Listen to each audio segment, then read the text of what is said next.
Mahanadi serial இந்த வாரத்துக்கான promo வந்து ரொம்ப ரொம்ப சூப்பராக இருக்குதுங்க. இந்த வாரம் ரொம்ப சூப்பரான வாரம் போல. எல்லா சீரியலுமே இன்ட்ரெஸ்டிங்காக தான் இருக்குது.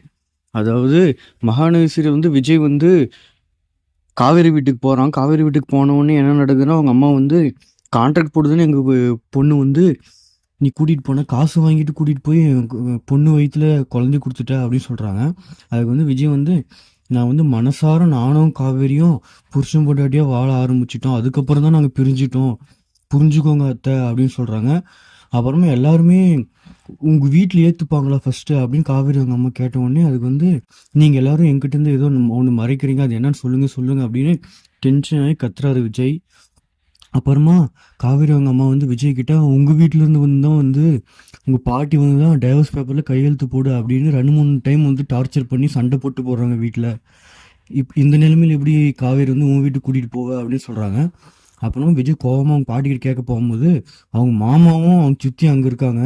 விஜயை பார்த்தோன்னே ரொம்ப டென்ஷன் ஆகிட்டான். போயிட்டு அவங்க மாமா வந்து நீ ஃபஸ்ட்டு வீட்டை விட்டு வெளியே போய் அப்படின்னு சண்டை போட்டு கழுத்து பிடிச்சி வெளியே தள்ளிட்டான். ரொம்ப கோபமாக இருக்கிறான் விஜய். அவங்க பாட்டிக்கிட்ட வந்து காவேரி கையெழுத்து போட்டால் நான் விவாகரத்து பண்ணிடுவேன், நீங்கள் நம்பிட்டீங்களா? சொல்லுங்கள் பாட்டி, நீங்கள் எப்படி அப்படி பண்ணலாம்? அப்படின்னா என்னை வந்து என்னை நல்லா இருக்கணும்னு நினச்சிருந்தா அவளையும் எனக்கு சேர்த்து வச்சுருக்கணும். நீங்கள் பிரிக்க தான் நினைக்கிறீங்க, அதனால் நீங்கள் வந்து எனக்கு வேணாம் அப்படின்னு விஜய் சொல்லிடுறான். இதை பற்றி நீங்கள் என்ன நினைக்கிறேன்னு கமெண்ட்டில் சொல்லிட்டு போங்க. Thank you, bye bye.